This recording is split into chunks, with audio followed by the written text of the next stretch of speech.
I think part of the inclusiveness in the way that the instructors had delivered the NBAWES curriculum was what helped achieve the success and excitement from the learners to participate in the classroom.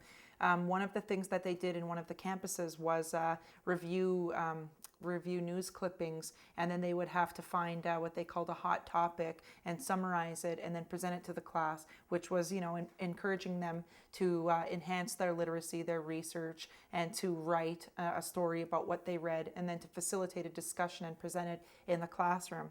One day, one of the learners in the classroom had recognized that a lot of the media clippings that she was seeing on the Mi'kmaq and Maliseet people and Aboriginal people at large was that the story clippings were negative for the most part. And so they began a discussion around who makes the news, how do you get in the news, how do you approach media, and they realized that the people create news. People in any society create news. So as an exercise, they decided that, they realized that a lot of our community members don't always get recognized for the good deeds that they do. They don't get recognized for the contributions they make, that we make to each other on a daily basis. And so they decided that they were going to create a good news story.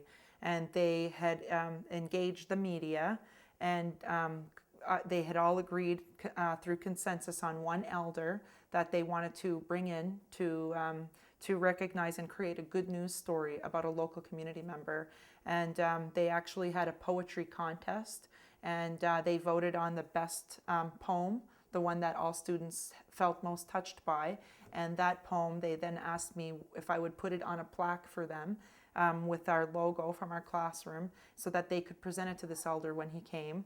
And then they invited the elder, and he thought he was coming to give a traditional teaching to the classroom, but they actually did it so that they could honor him while he was in the site.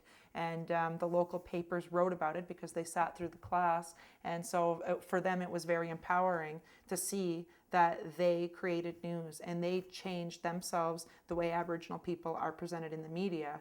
So I think for them, that was a very powerful lesson around community engagement and how to celebrate successes within our communities and to create good news stories.